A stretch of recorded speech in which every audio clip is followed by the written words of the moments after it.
So as far as the layout goes, you know, it really is going to be your own personal preference, but the biggest thing you're trying to avoid is any type of sliver. I would say anything less than 4 inches in this size tile is going to look pretty forced, like you didn't plan ahead.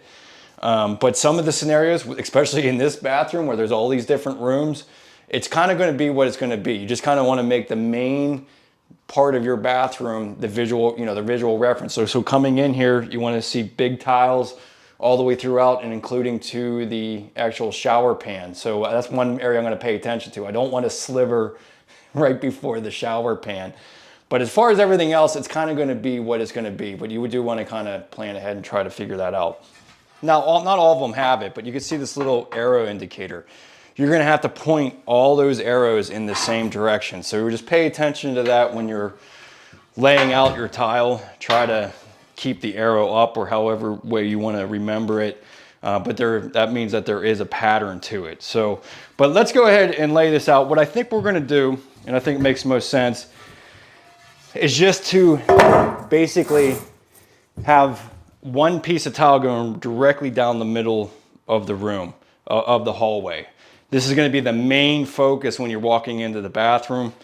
And I think we figured out it was going to be about 7 3/8 on either side.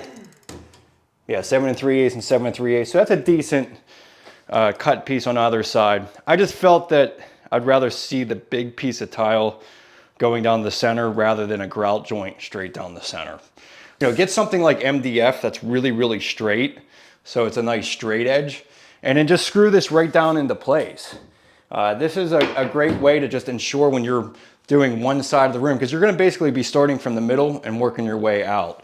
And I should mention that these big tiles, if you use a leveling system, so we're going to be using my favorite system, the Perfect Level Master. It's just a wedge and clip system.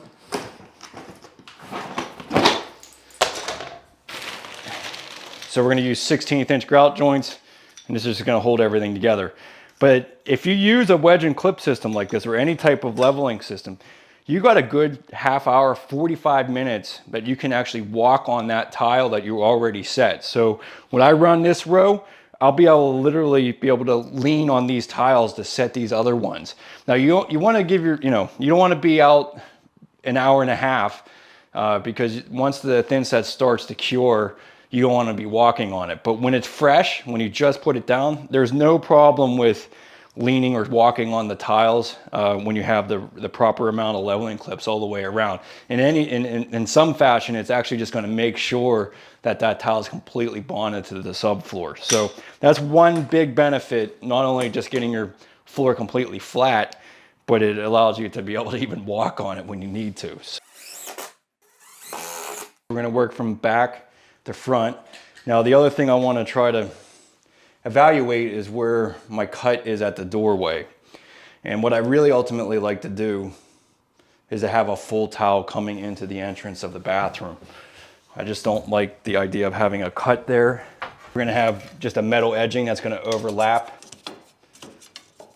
the vinyl here. So let's just point all our arrows towards the back of the room. So this would be basically, we want to have this tile basically directly right there. And just to space this accurately, we're going to use our 1/16 inch leveling clips and just put them in place.